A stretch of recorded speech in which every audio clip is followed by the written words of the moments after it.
Ate lelam kai ho hong ding do tavu pathin wa choi khom ki ta hote mi pi ho zo se na bon chawin jingka pha dam na e pe I pau pathin thang wat na sang pen I pe ve hallelujah amen pakaya bhai pha zo se hello pathin wa choi khom ki ta hote chigen thei lungdon nagam mahin mi piho ading nom chen ding uhite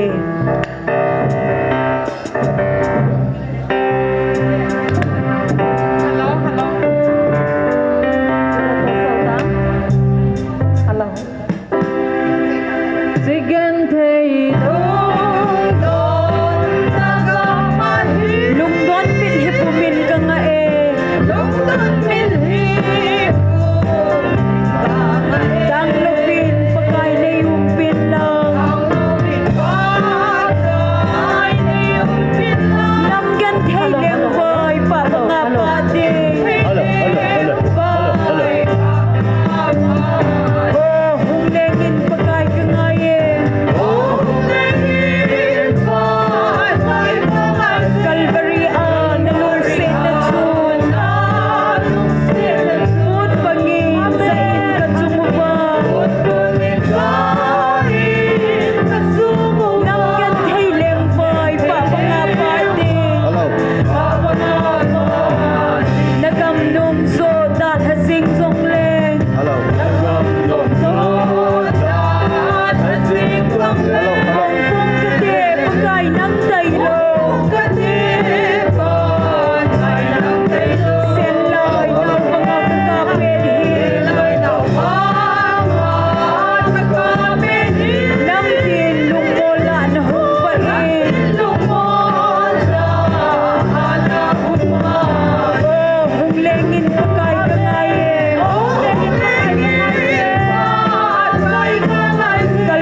Hallelujah. Amen. Chung van gama ka ingut sa mi piho ibon sa bin anating kong tawag.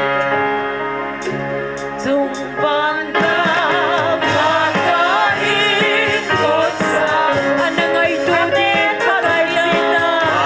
Anangay tudin pagkaisita. Hadam na bangdo matsun. Hadam na bangdo. Hadam sa lungsik debe.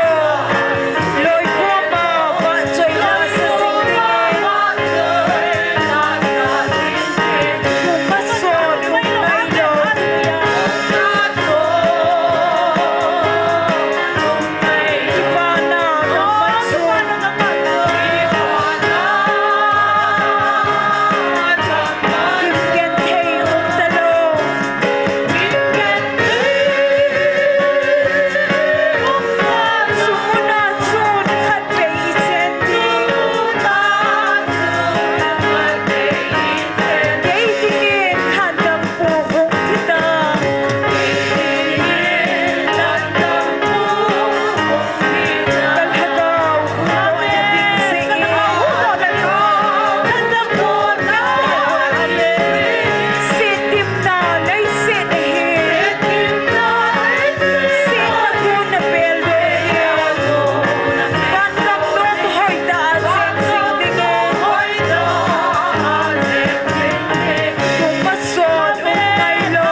Pathinin damna phat pha nikupa ai musa kiduvin tunizong kipata thanom ta awa choila ti ho sathaya athupi te ho lagau mei ti ho ti ko dengan sinati ho ti ko zomjing theya ta sal hagau damna ipiu pa pathin hizin ama sapen penin pa pathin thangwa nei piwe Bible chang mun khat simda ingate FSC bungli chang somnilani somnila thung somnila di chen siminge chuti chu a hin nang hon masanglaya chona dolama chon doha hepla gitlo lungula hasi che che mi lui chu peil hawin chule chuti chun lagau lungthimun ki tha semun chule mi tha chun ki wanun hi chu thuta chon phatle thinna pathin lima asim hitai athu thingi simna wa pathini bon chawa dingen phathe bu pi tawhan tuni hikiman chana dingo program simhana nei ngate tunia tauna helam ke pi dingo hi ba jor sunghin tin pathin wa chuila isa pi dingo akhatna hin heling nu lepa hunghin tin abale nu wawa abala pa thong len hi tauna lam kai pain phat hen la ting le hin ko di tan ti chi chu tu ni hi ke man cha na diu program achom lama khin sim la hin tin tuina ma sa pen tauna han nei utin pathin ko ma ke pa tha sei na tauna han nei utin tu ni chan ge ta sal hagau dam nei piu ba ai mo han man chi man thip man phat man helowa ami ngei lu na wanga tu ni chan ge kal song zo jing thei koi zalovin pathin ko ma ke pa tha sei na nei uti ani na hin pathin thu pi ho init zo jing thei na dingovin khala kha zona ki taw pi tu te ali choi mo ha na init zo di wa hi poin na pathin mi ngei lu na wanga init zo jing thei na dingovin khala kha ana ki taw pi tu te aban le pathin ko na o zanai lo ta san thei nai lo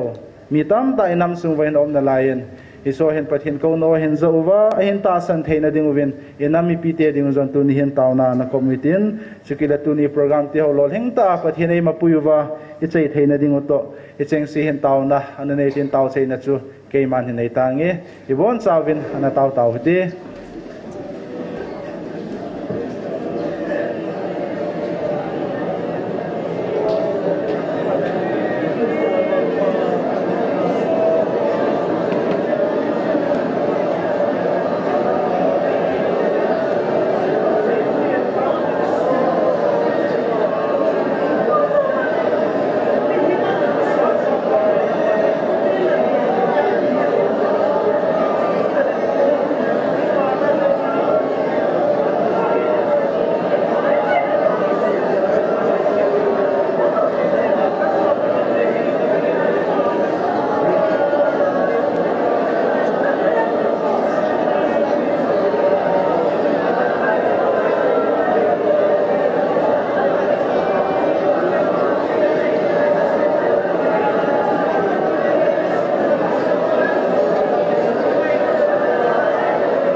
Hallelujah, hallelujah. Kakipo behepa.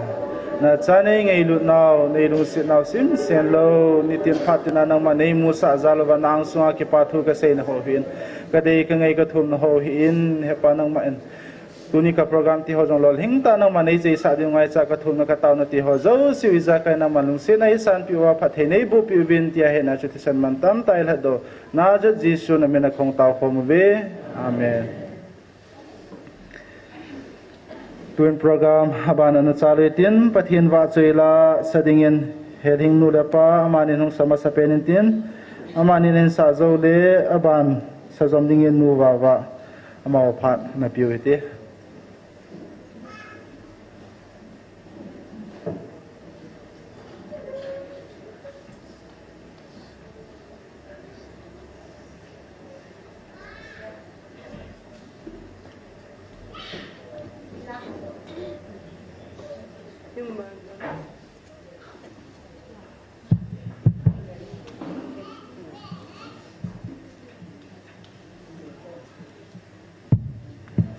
Hello.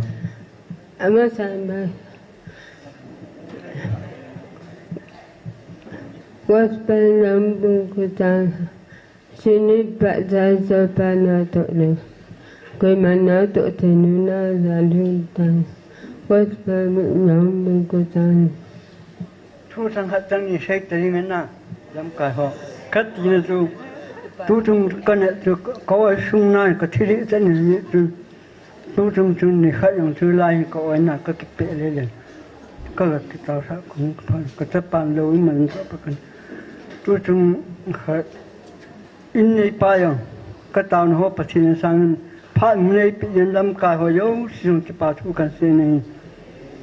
ka ki pe pathin ka thang wa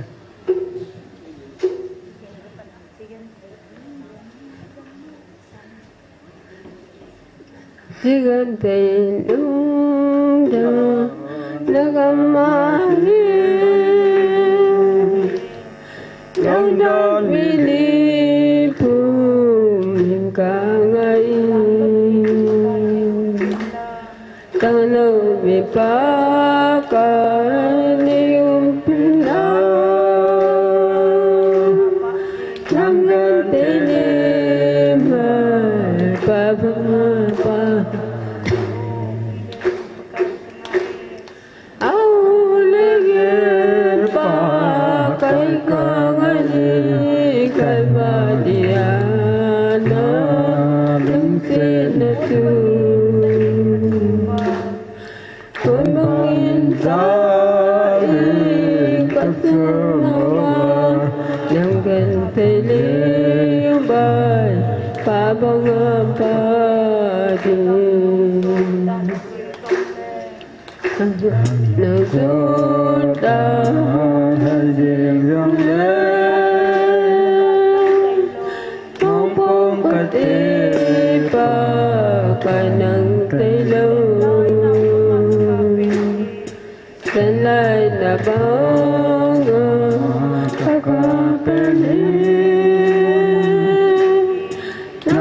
tu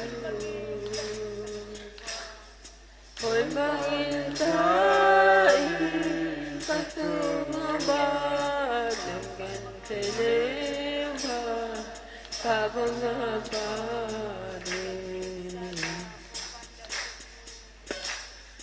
Ganti jala o balaluku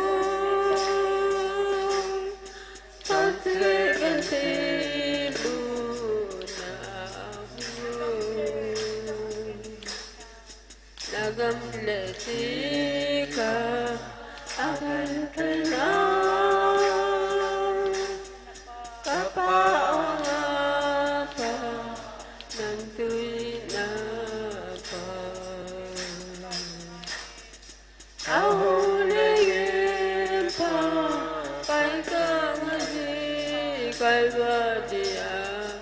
nalusin na su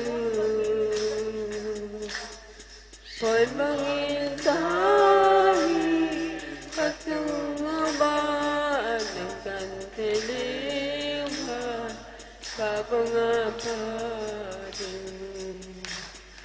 At din sa inyo, aba sa inyo, katingin po.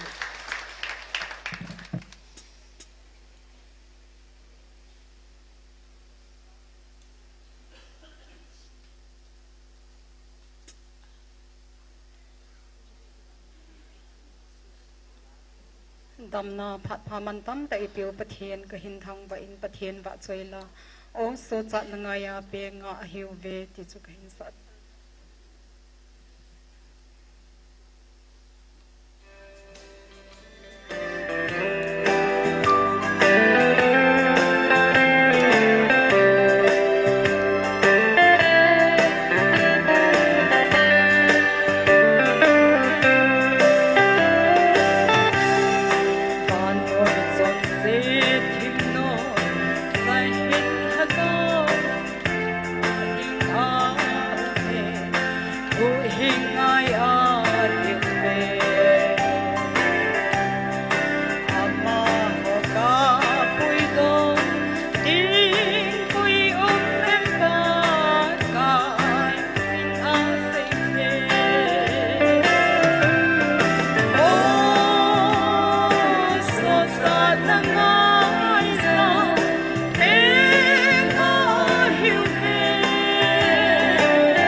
Kana na lai se gai nei ngai damin na thu pi ho ka na sumin so da o so sa na ngai sa pi na hiu ve a sa nang mana ho do so lâu điên hầm o hình na ngày sa ma ho su cơ hồ hình Akai kun ka kipan dai na lenggam adi latsa kai hi pakai nei su min lâu se nin kata sa ka hat na a pum pin nang nga di ka phang thing ta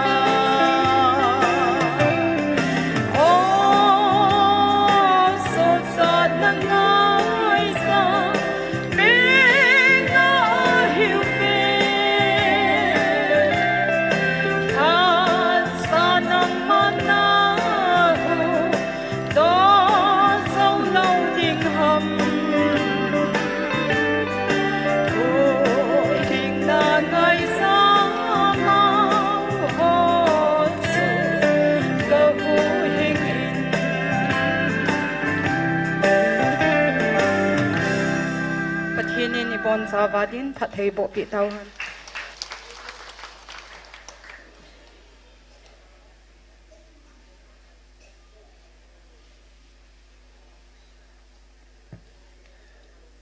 ปะทินวะจุยลาไงตาหินซาโดปิวเฮลหิงนูละปาหินนูวาวะ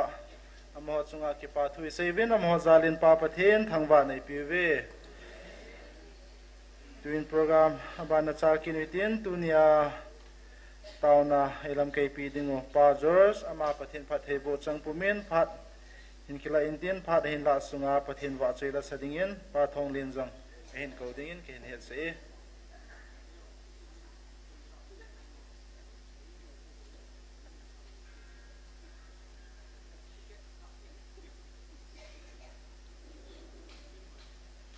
เลยออนไลน์นาปังเตล้านที่จะงปังเตเจ้าเสียส่วนป้าที่ป้าหอยมินดำเจ็ดนาดินกตะสนินตัวนี้วันนี้เฮปะเทียนินอมุนเสียงทว่าโนเตียมายาดิ่งเทดิ่งอ่ะหุ่นหอยหุ่นพาเตียงเปียเจนบางปันทุปินาตั้งตาหันฮัลโหลที่ป้าหอยมินตัวไหนที่แกเฮกะลุงอัศยินกะกิปายkakipana hi bangjai chile hagaw mitlama kakipain tasa mitlama wang lungthim kapsa bang hin khwa kamang hin ai wang hagaw lama wang kakipana asangin asang choilo sang che hallelujah kakipana hi asang hi bangjai chile hagawa mitwana kane je hagaw lam mitto hileng mo khowela hingut waim no lo jang til tam pi mai ai vang a hagaw lama mitvana di tang nei chang in i hagaw ki pa hi changa tu ne na hi o hin khon nuam do ki mang the hallelujah hi te hi koi jai chi le nang le ke jai sin hing jing ha chung nung pathin jai hi hallelujah khale question khat ki dong neun thui gen mang ne van noi le se da hi tua ha hi thil ki dang khat au min dang be se kyong kati za jewin chu chu ipi hidem ne hedwam Nihedwam, patin nihedwam, akidang dan mong vanoy le se khang thuam khalawi. Ha? GMFDI muna 16 July patin hagaw thingin ei vile. Hallelujah. Ho mundang a zongum khalo. Zongum no loading. Mo hiteng mun se ang ve. 16 July 2026 dandi a mo 2 PM hagaw siang thawin angai lut acha te hung vilta ve hallelujah tunin pathinin akitep nai thol lawai hu jen to nin mundanga zongom lo và nói lên sẽ muốn đăng cái ngom lâu ai vang ai tiếng mấy mấy à bằng dây chỉ là patinin atlen do achate hiu về hallelujah kipa hoa im kasa tu ne onin hi Matthew a ivet le hi Matthew bung som le sagi chang khada pat chang kwa ivet le hi bang nge che le hi seizui te la mi tuma pol do ven seizui la chu koi ham che le Peter Jacob James John na chỉ tiếng thua bùi to vin mua là hi pakai Giêsu to hi anakal to vin hu tenga hin thim gao lui Moses to Eliza amu vin Bible Mark bung ko chang ni apat chang gi da kisunin Luke bung ko chang ni 28 som ni le gera pada som thum le gup tanin akisunin ite hi detail ang sim lo di kahin Bible reference akang pe hin ahin la Matthew bung som le sagi chang ko in chuni tina se hi tina kisunin mola ki muala ki parin hang kum soen zeshun amau de thua pia mi hing tapa misila apat atho kya masangin tam na silna mu koi makunga hil siun achi hi sabam sembang as they come down the mountain Jesus instruct them, do not tell anyone what you've seen until the sons of men have been raised from the dead. Mang palay siyang tawsim debon sa ding golsol sa island. Say zui te zong Peter, Jacob le Zohan te ko magpakay Jesun. Tilkidang amutso at him at hokit zumbasang siya ko'y makwahilaw di nga tupi ano mahi Bible. Hutong mabangin patin tupu hagaw tepon zong itinasayin. Hitsin tu niya nang ho katsate masanga kakipon tugu ahinalaye. Aje chun namdang ten ahing het wa hi chin nammi te hi ha chung nung pathenin atlen achate hi vetia ahing het tingule nagal deu hi mitampi hing ke sado ding ahin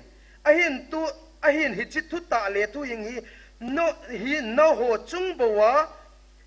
kasu la nalai ding ahin van noin hi chi thu ki pong do NIKHO zong ngum ding ahin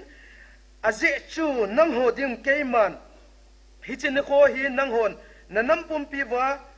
na pan pi dingun ka len do sa ka gon sa nam zong ka koi sa hi tai hallelujah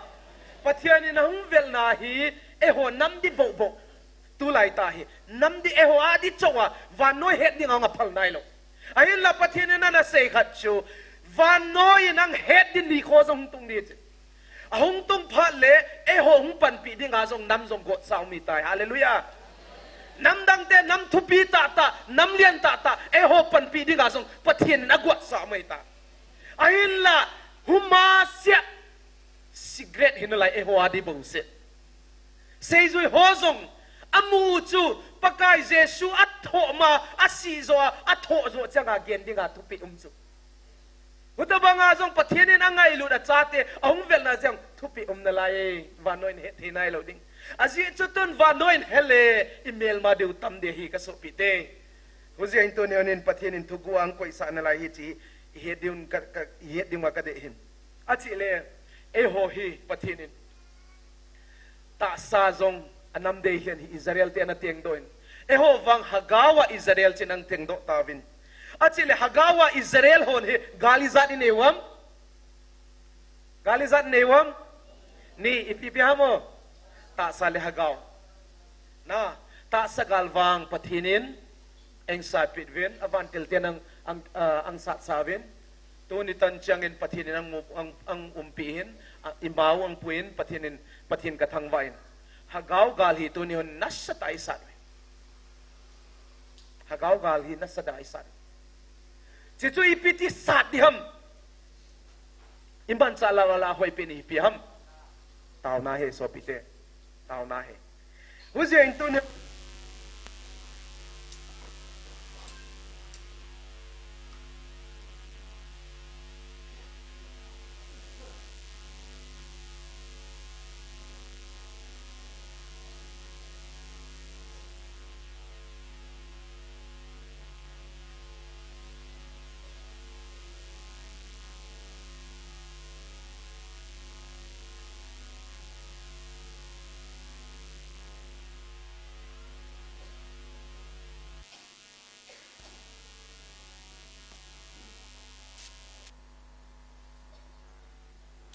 hello check na za the na wam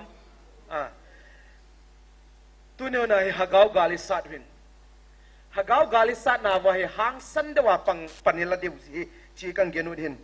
achi le pathin tu pon in hitin a sain 16 July 2026 in hizi chun a theng lo a bola akona keiman ka ko chom na hi ve hallelujah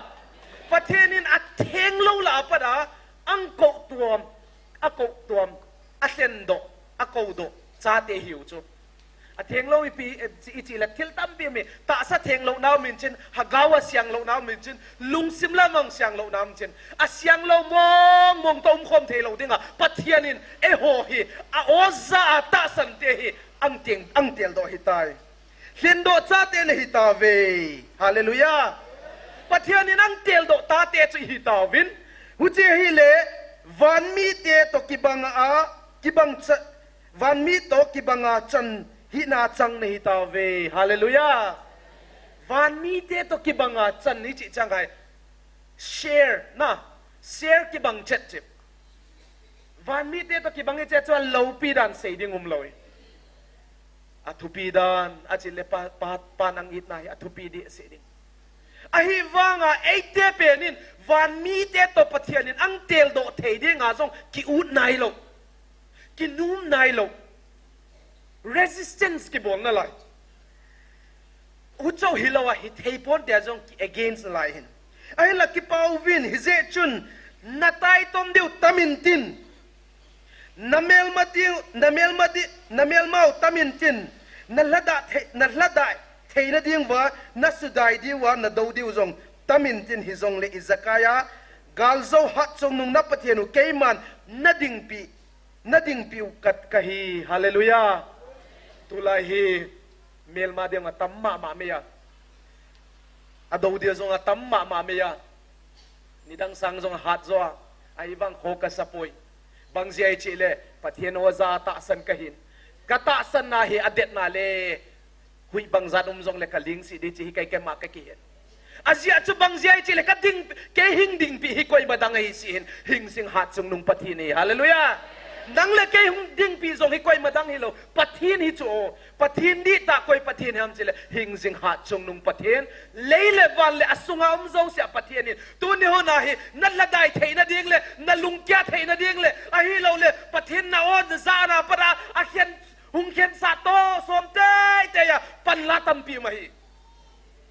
ko yeng chiam gen da nin ai wang na mi mal hin khwa jong na to ding ka ta sanin na hobong sungang na to ding kataasanin na insunga jong na to ding kataasanin ahin la pathinin keiman kahingding pi ding ichi hallelujah oh ka kipada dari na dem din na tai di tam ten no mang ngen changa na ding diwe ti lewang ki ilu diu ta chana ki pu na lu adiam ilu diu ta cho mi hing hi na wang ki lu diu ta hi ai wanga mihim mai pha sanga pathin mai pha ivet wa pathin lung dai pi ham chi chu ivet ule tu ni na pathinin kan na chung wa ka lung lai chi chu hallelujah ka cha te na chung wa ka lung lai ti chu tu ni na dei thang wa naw hi van mi dang me van noi mi tan ten jong bol le keiman kamuno me ti chu pathin ni lung lai chu ai ho chunga bang jai che le e ho hi mi ma kinga hinon lo alian le aleng le lalang kinga ki hinon lo koi tungai kinga voi hingsing ha chung nung pathen tiu te 1 2 3 koi tungai kinga ven hingsing ha chung nung pathen na kinga ni chau chu mi himang kinga lo million milal te azong kinga lo pathina nga kila jeva pathin chu ichunga lung hlai chu me ki pa e aji chu Psalm 48:14 in hitina sain Psalm number som lileg get som na lina sain hichi pathian hi ton so da I pathian u ahin phat zo se eilam kai diu hi tiuve hallelujah I pathian hi ton sot pathian ding phat zo se hing kai ding pathian ni nei tau cho oh tu ni hona hi mel ma ten jong pathian na nei vin achile kol le vai ten jong pathian na nei vin ai wang a pathian u cho pa ei ho pathianin as chang thelo a koi cha a pathianin abum pi talo cho a hlon pi talo cho a ko vin a pathian na dong talo cho ai wang e ho pathian hi ตอนสดอาประเทศพระโจเซียไอลำไกประเทศนี่นี่จังฮาเลลูยาประเทศก็ตั้งไว้โอ้ประเทศดีตายเขาเขาวิหากเอากิโลเลวันติลกิโลหอนซงประเทศดีตานักเขาข้าเซียนมีหัมพัดจุงลุงในฮิเวติจูฮาเลลูยาโอ้อิหัมพาอิตามประเทศดีตากันเขาข้าอินเขาข้าโอ้อิดัดitu ita ten zong hi o kapi kaputen pathin di ta an ho kha cha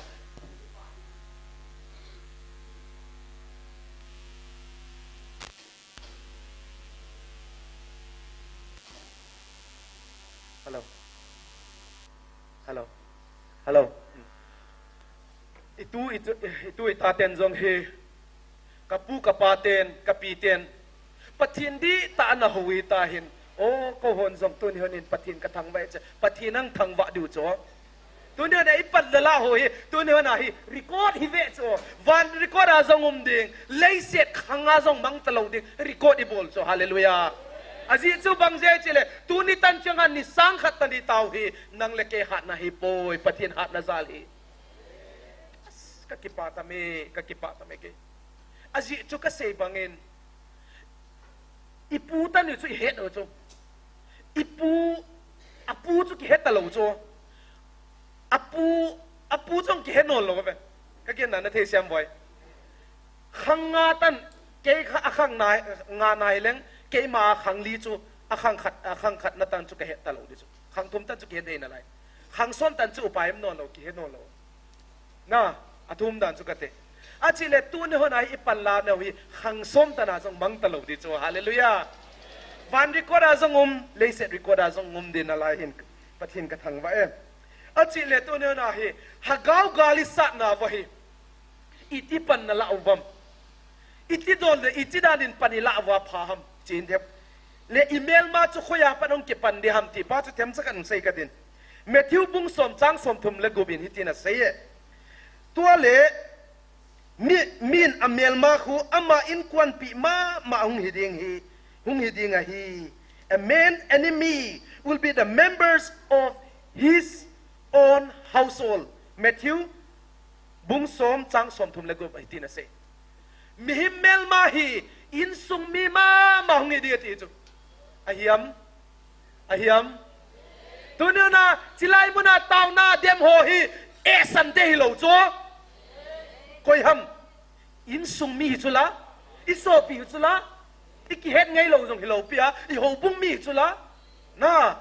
email ma khoyam ki pande ham sile in sung mi ma mai tiu chu ha sat de dan na in sung mi ma mai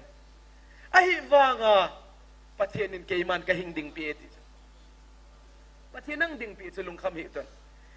bangzia atu ne hona he email ma in sunga pat hum ki pane chi changa khatna hi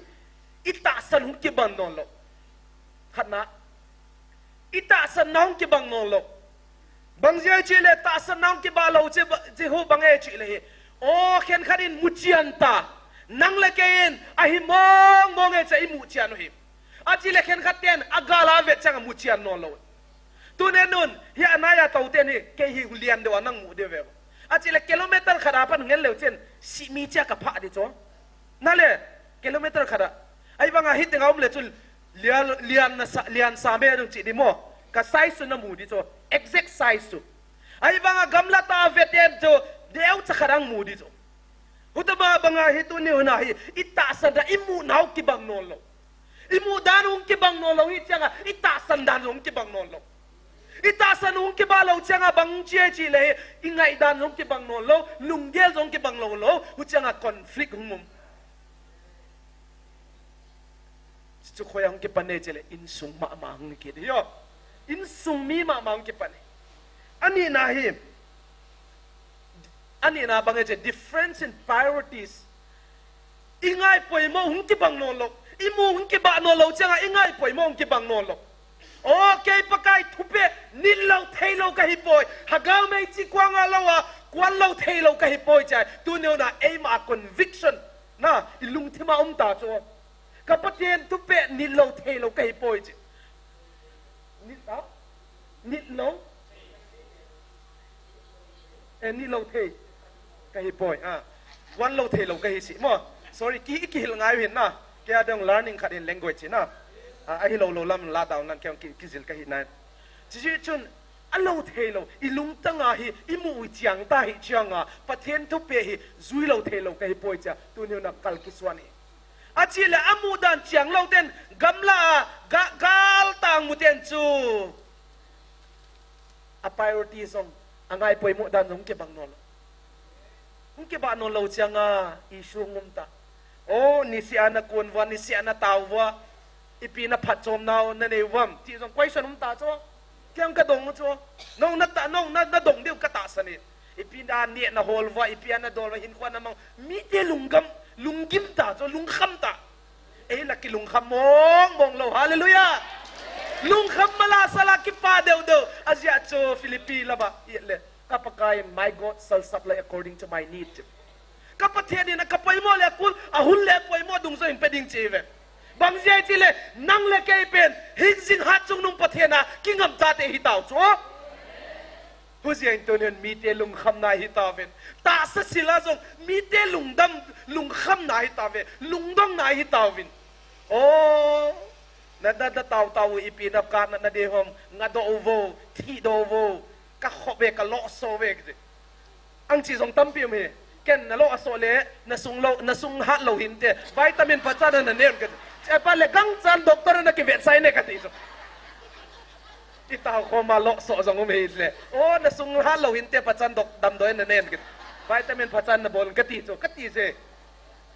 ki thi do loi vo ti so zat pi ma hin na ai wanga kasunga tengin kaiman kamu chen hi cho ka bol hi no hon jom na mu chen hu cho mu chen lo hi le khoi lama na hung tau le i hung tau le la cha pin jong ang ko jong hi lo la chan pun jong ko hi lo hung vo chila ya tau te hi lo nang to pathian ke ka na ki zom na pau chu adi sia hung na yu cho khoi lama da di lo le ni khat ni kan jong dai si veu chen hali kal khat kam se kam kina nain wang kal khat wang nang ma mi himana boles na zo de ha khat wang kata san he ha khat wang na hung jeng kata san he ahin la pathin to ikikal ikizop na pa chu adi ta zia ha khat zong ni khat bang bep kum khat zong ni khat bang bep kum thum zong ni khat bang bep hallelujah pathin ka thang vai zingong thoa khoang va bu ne chaya hung kon ai taw le hung kon kil di khat bang bep ba ki ka gele nong na gelu ka ta san bang jai chele the Holy Spirit is with us hagaw siang tho ayaw me hallelujah hagaw siang tho ma pui lo na ten he siam non lo di thei siam non lo di wi so pite ai wanga hagaw siang tho ayaw hungum chianga ki thei siam hagawa mitwana ki nei o van lam thili ge changa asunga lu jong ki uda tabe khovel thil sanga van lam thili changa he o he pan ang kitep na he atupi vale achana chan bai di jong ki gel ni jong mai khovel thili che ki da hoi ni tam hi ka so pite lung khamna sei set na dem na tam piu me ahi wanga hagaw thila ye changin anom tama o ka hagaw hi leng je le ka ki pai kahagaw hi kalung miracle cha anop hi hin khonwam di ta chu pakai anga yuma hagaw siang thoma puina yumi hin khonwam di ta hi hallelujah christian hin khonwam di ta hin achile tu ne wana hi ipizia in sunga buina hung hitam melmang po do ham chile number 1 athum na dinga resist to change ki henglam dang na ulo khen khatte chon set ngai lut chon set adela del tho khen khatten nang le ken wang is I chon set naw le igil lo na zo sia te hi ki pai la pakai anga ki bun ke pakai anga chu ki botel ki hu chu khen khatten tu ne hona hi o amowin a chon set naw agil lo naw hi tu den jing na lai chon set thanga o a pot zo lo hi tu ne hona inam sunga mi tam pi mai mu thei lo chon set zong mai mi na het thelo ai va amana ki het chu huzia in to ne hanen he not only that pathian in he mika bung sagi changuba zong phachana na sein in sunga boina le kitai tom na hi atang tung na zong hi chin ken khatin again hi hale 16 July 2026 ang sim kit katin van bi te chunga ka koi chan chang na hiwin midang ten chang zo lo chang na hitawin ki pauvin palung lama chonte chate na hiwin iti kalung lai hitam hichi phathe na hi mang talo ding ton soda na chungwa keiman ka koi jing ding a hi hallelujah midang ten atang theilo midang ten atang zolo itang uchu o ipiham nerva a simple thada say dinga pathian o izao midang in tang theam tang thelo polin jong ipiasayam keito no ho bo na hi veti hallelujah pathian o za atasan pathian o za hi keito no ho bo se na hi veti midang ten atang thelo atang lo tu no na itang uchu o chichu pucho lowa phathena jong Satan Jacob phathena Genesis bungsom ni lasagya ive heuvin leise da dinga phathena lala asang pen Jacob phathena jong itangu hitain achile phathena hi mangtalo ding ton so da na chungwa keiman ka koi jing ding a hi hallelujah ta sa jong phathena itungwa koi ding ding phathenin hagawa jong phathena itungwa koi jing ding chichu mangtalo de he hagaw thila hi adia khola hagawa ven manglo di ta sa pen hi abang the thila chi ki dahin ai la leise da na la heaven pathin leise da jong pathina hi ang na kit promise jong ma hi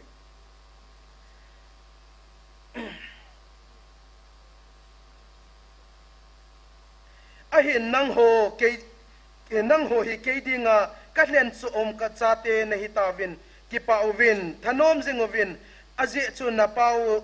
na pan la naw hi na pau keima ka kipa in ka het pin keiman lunglai na cha te tia sa na hita ve hallelujah kalendo chom ka cha te na hita vin kipa ovin thanom ovin ajit hagaw thila wang ka gen bang kipa ding hai I thanom ding hi azia chu pathian I bol zo so a he de he chi hi to ni na kan gen ut hiwanin achi le tutung polin ahong hil na he hagawa ang ho pi na chung chang jong tem sakhat kang hil chen ka sei no min tutung latest chupo na hin 38 na hin a hin nang ho wang itia ngai lut hitam nang ho na bon chawin na zakhomu theuvin aje chu tunia ata san lo ho wa ho he vai ha inge ata san lo ho dinga pat polin hagawa hong vietnam vai ha na hin pathianin mi avil poi ochengan tu khangin avil poi aho pi poi kon na sei pi wa hi chi thu hi vanoi dinga ha chungnung pathianin keiman eina pe a kasut azong hi chi khu namu lo ham pat achihin polin zong pathianin na ho pi na vanoi le se da dinga na pe bible azong ana ziin chi tu imuven isim diu hin chui pem jile sol cha te bungko chang thuma pat changup simute na septe cha x sol cha te bungko chang thuma pat changup tan chihi pathin hagaw thengin pol na anahu pina hi imule simpan diwe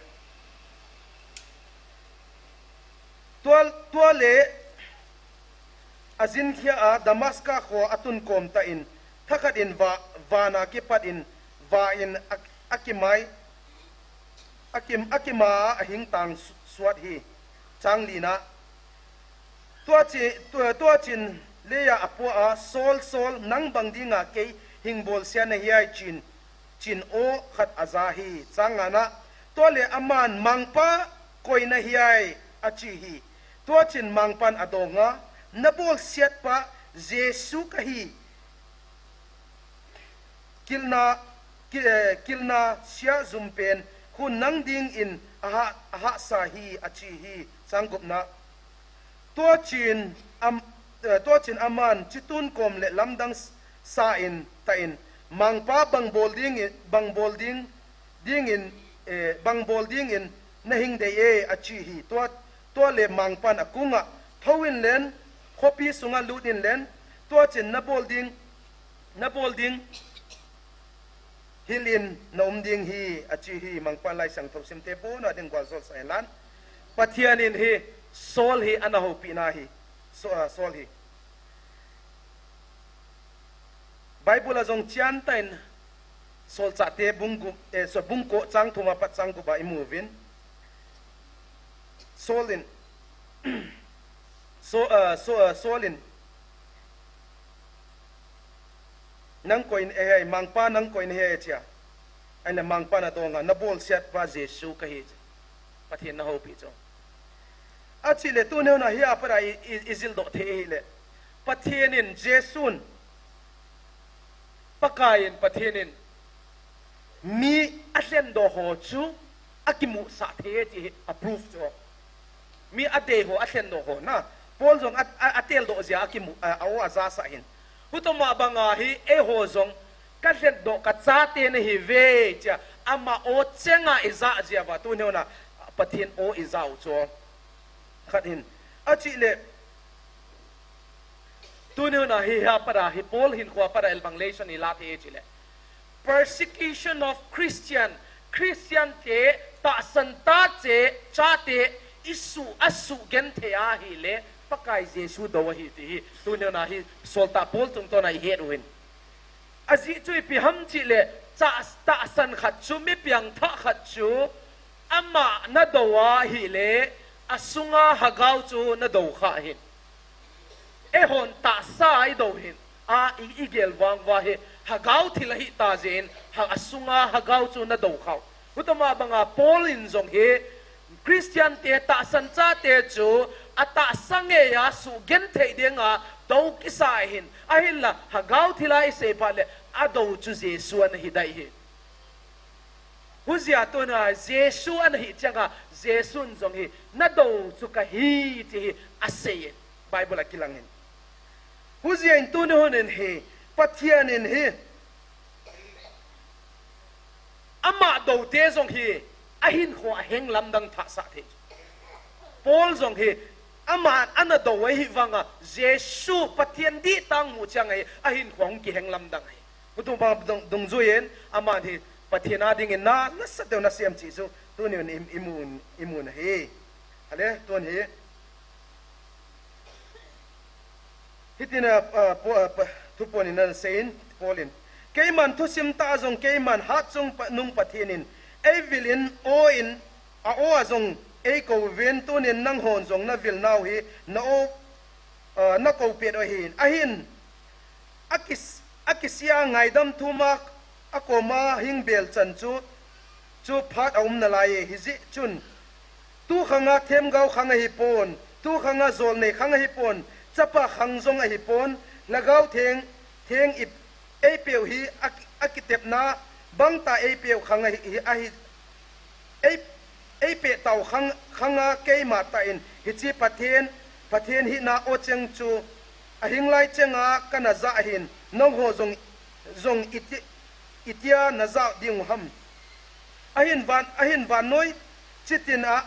ape hi poi adlen keile adlen nang achat nang ho diang bo a pe ahin khongai sot na lai din hi vem a hi poi ko na hi phat chan alap angai achia hitenga hi tonin pathen tu ponin ana sei bangin hi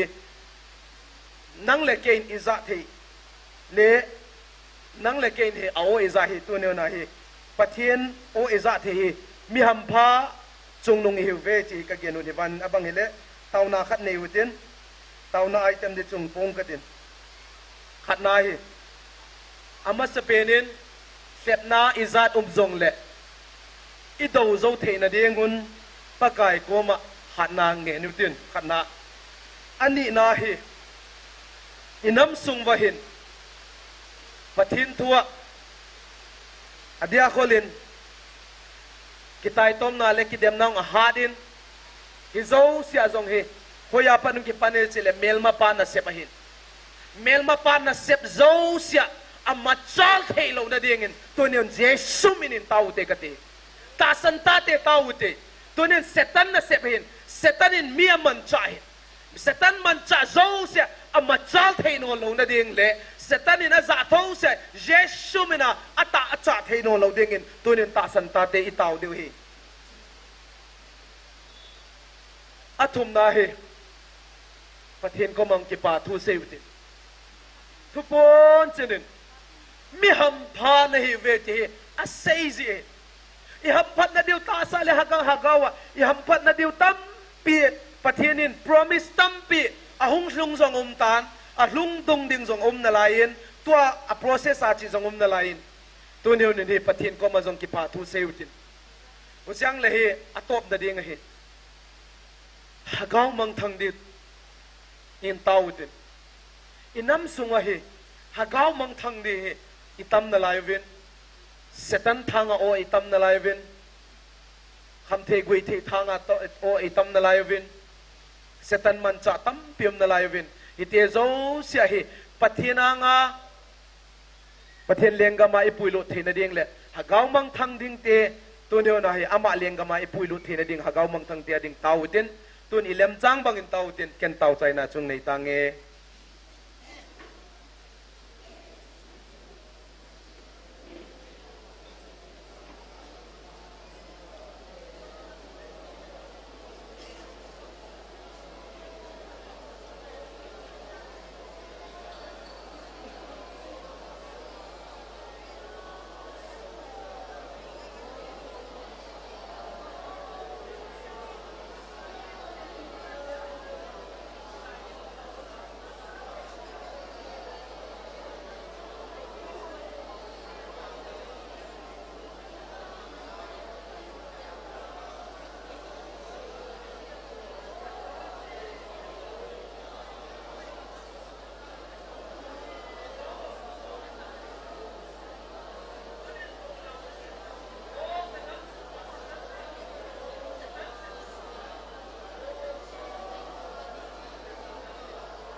lung se tumang pa na keng bola nuam tu ka hing tun hi na ta ten tu ni huna ka thum na teu hi pa gimnam tu ya hing sang sa nangin hing mapuya hingumpia hing pan pidingin ka hing thume pa koman ming ka hinawa bang ma koma hat na zalle koma chit na zalle koma bol the na zalin bang makabodo de si pa nangin hingumpia hing pan pia kathum na teu nangin hing gwal zola hingumpi dingin chin iteng teng kamang pa Jesu Christ min sang tan kom kangen hi ton program mabana chalten pa thong len patien la sa ding ko te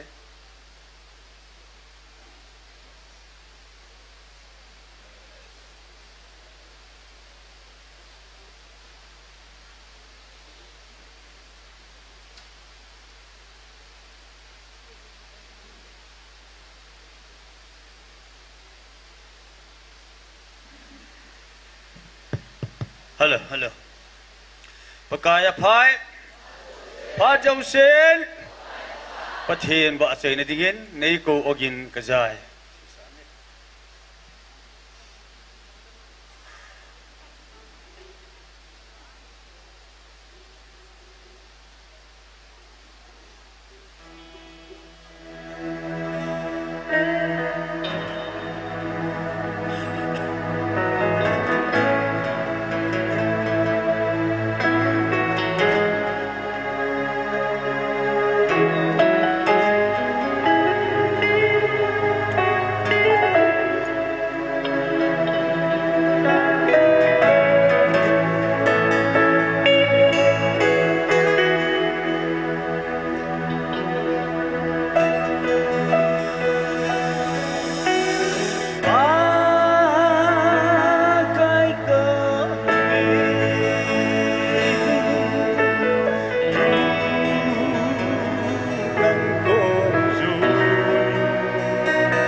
Kipame, patinin patay bota henlan. Kale, patsom sa ini livein, neo kat, tauna item yang laningin, usocha top dia hinchen. Tu ni wana he, kagian ut so bangai cile. Miten Christian khat, alo la tasan khat hiya, bang zia hagau siang thau na sep. San thei lo chi chung tang ne phat kang gen dinga azia chu hagau siang tho na sep chi chianga hi work of Holy Spirit hi mu thei lo thila hin khat na hi bang jai chi le it doesn't match their expectation amon at lungel bang uto hagau siang tho na sep pen ahung ki ba lo chianga hi pom thei lo hi tunin khat na hi Hichido cha mihim calculation ang bangka changa hagaw siyang thong na sep thong ki bang nolo uzya mitian pom thei nolo hi ani na a tondan khandan nei te hiuvin biadan na zong neivin idan tong ki twalo cha zong hagaw siyang thong na sep pom thei lo chi hi genu divan athum na he human understanding mihim chit na to hong ki ba lo changin hagaw siyang thong na sep hi ki bang thei nolo kipom theino lo chi hi hedim ka dei sain azia chu jesu zong hovela alien laya hi thilamdang ta miracles tampi na bolin bible zong isim dim ka ta sanin ahi wanga bible hayon achin hon a hete po to bove except he bove ipisiam chile hagaw siang thawin mia sukha chianga hi hagaw siang thon mia ho chianga hi the spirits convicts people, convicts si chaka nakiheng lamdang di changes of ngai hagaw siang thawin ang umpi changa nanga kiheng lamdang nga ngai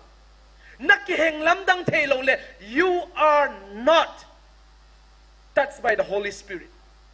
mi kharin pathian hagaw siang thaw nang umpiin ang hopin ang ding pia chile nakiheng lamdang ngai bang chi kiheng lamdang di chile ibiadan ta sainan hagaw lamai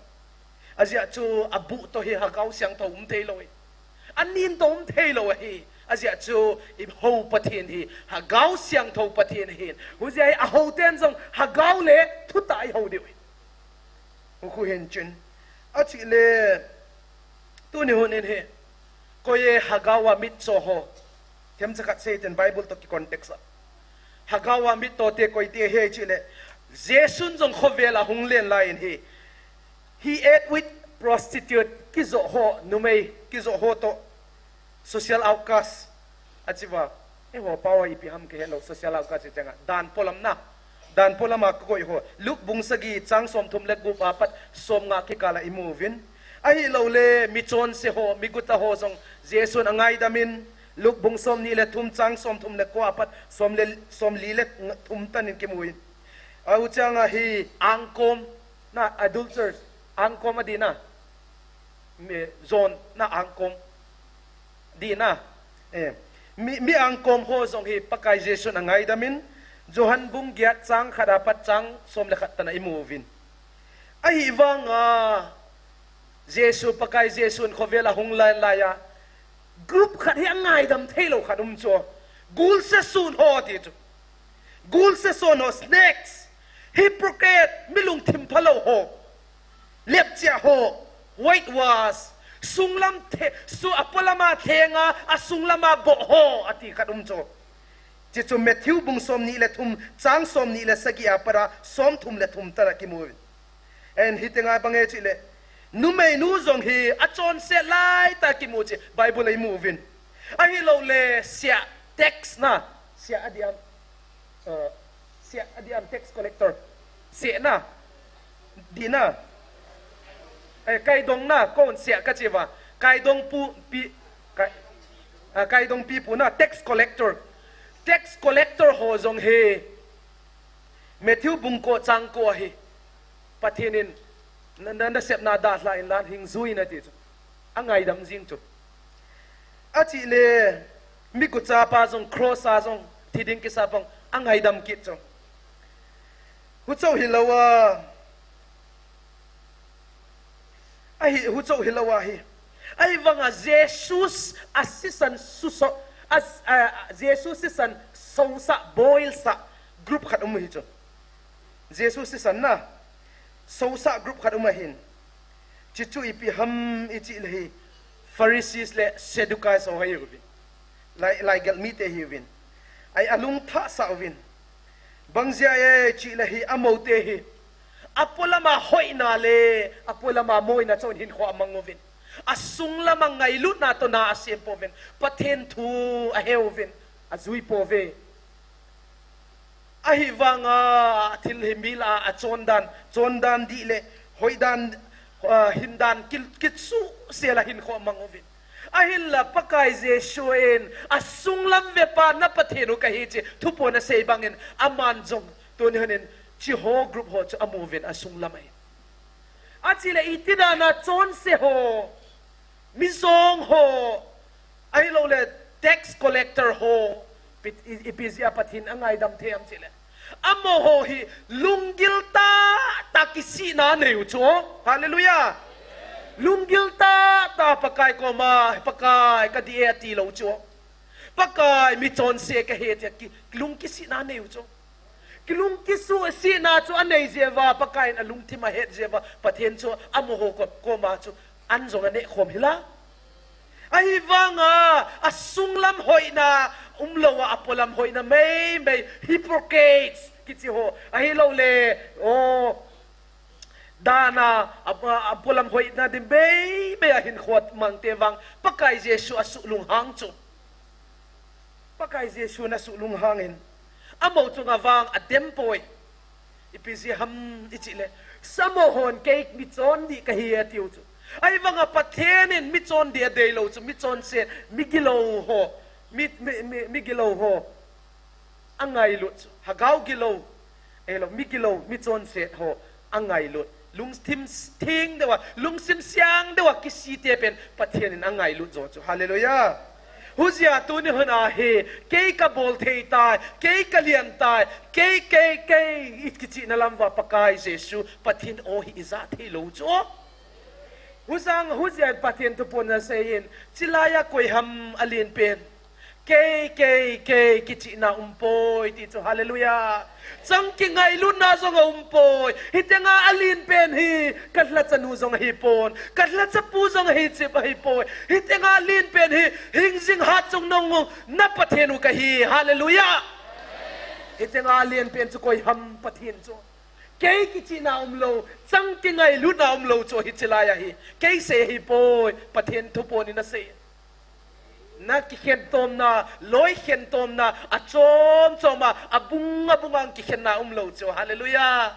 je cho pathen in ilung tang wa het jewa tunu na ka chate na chunga ka lung hlaya ti cho hallelujah pathen chu ilung sung lam be pa pathian di tai nei si ven hi pathian ka thang wa e hu je to ne hanen he enon so pi te tu ne hana hi online anangai te henlan mabana offline anangai ding te hi zong le hiteng muna thilki bol zo sa hi ta sa silin en hi beuven ka so pi te ta sa sila de chang wa hi na en khel de wa hin hagaw thilahin hagaw mit ve to velo chen namu chen de he ka so pi te hagaw mit chin na hagaw mit vana to ni hun thumiu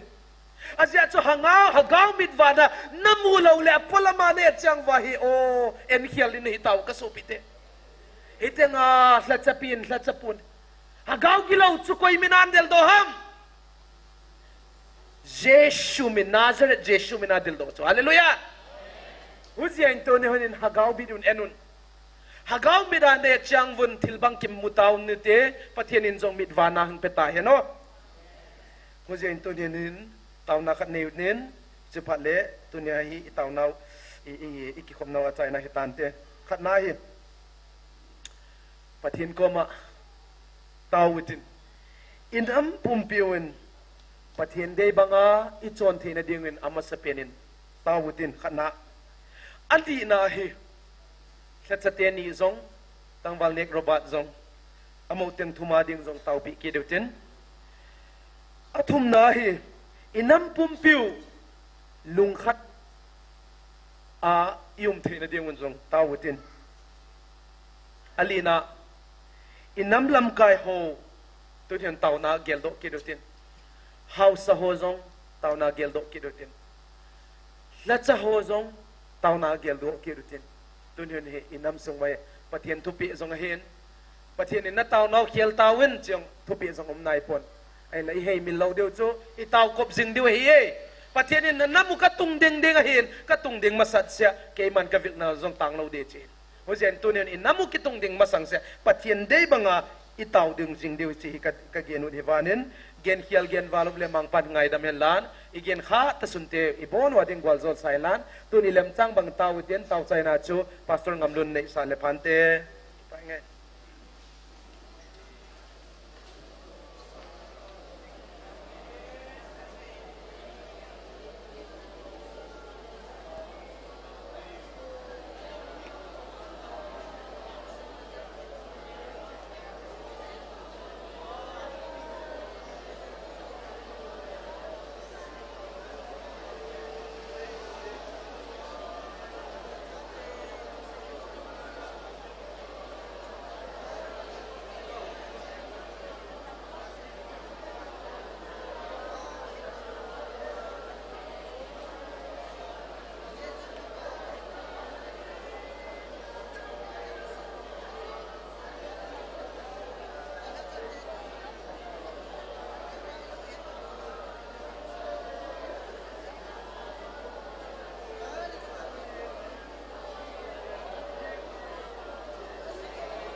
ki pa vi fakai na phat thei na ki dang ta ni khlo pi nei pi na tu ni khutsan ge ya Taona Mei Tikhomna ma hin khu mang the na lai nei koi nau chunga ki pa thu ka seyun chuna chung chonin program ho ka ki pa wa ko na achai chana mi hem chi na le ngai tu na wang Halloween na phat na zon nei pi zalun avelin na min lo pi thang wa en na ko ma ki pa thu kain rut ki zovin ai chuna chung chonin ka pathin program ho ka hin chayu ta talhonin ka ki man cha naw sunga mi hemin su khil to khil ta sangai tu na lung thima ko na bol khil om le lung sinin akilo pa na man lo na ding nang man dei la mang pi zadivin na ko ma ka hung tau zot ai ka bol kha ho ka sei kha ho ka sa kho ho ke ho ading ke lang kanam pum pi wa ding in lol hin an bang nei bu pi zovin ka ti ai tu nung ki khen do ding kai ta vin he pa ka ngai cha dol chewa ka het kham khamu kim lowa he a kim lowa phung do hi jong leven ka thum kha ho phat thei nei bu pi un lang ka thum ling la lo na daga vin nei su bli pi zovin jinglam tiangal ki tu kai cha khong ki su khom ki nova nang ma thang ba na pe thei chi zodingin tu khong ki khen do ding kon bin ka phan ho zo se nei chai sa naw chunga ki pa thu seyen kamalamin khodi wa pakai je sumna minin khong taw khom zovin ai